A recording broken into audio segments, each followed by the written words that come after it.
எல்லாருக்கும் வணக்கம்.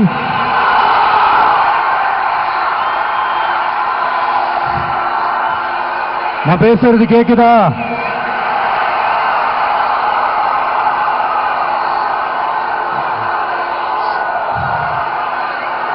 அந்த காலத்துல போருக்கு போறதுக்கு முன்னாடி போர்ல ஜெயிக்கிறதுக்காக குலதெய்வம் கோயிலுக்கு போய் சாமியை கும்பிட்டு தான் போருக்கு போவாங்களாம்.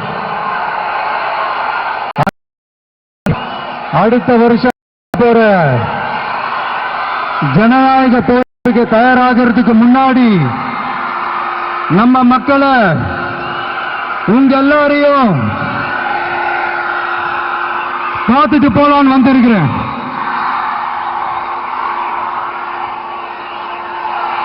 ஒரு சில மண்ணை தொட்டா ரொம்ப நல்லது,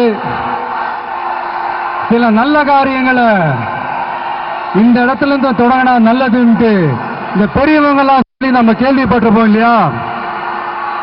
அந்த மாதிரி திருச்சியில தொடங்கின எல்லாமே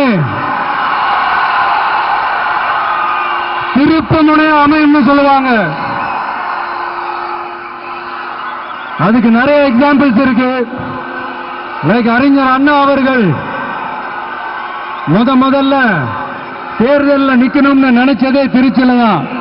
நான் சொல்றது 1956ல. அதுக்கப்புறம் புரட்சி தலைவர் எம்ஜிஆர் அவர்கள் அவருடைய முதல் மாநில மாநாட்டை நடத்தினதும் திருச்சியில தான். நான் சொல்றது 1974ல. அந்த மாதிரி திருச்சிக்குன்னு நிறைய வரலாறுகள் இருக்குது. நம்ம கொள்கை தலைவர் பெரியார் அவர்கள் வாழ்ந்த இடம், இருக்கிற இடம்,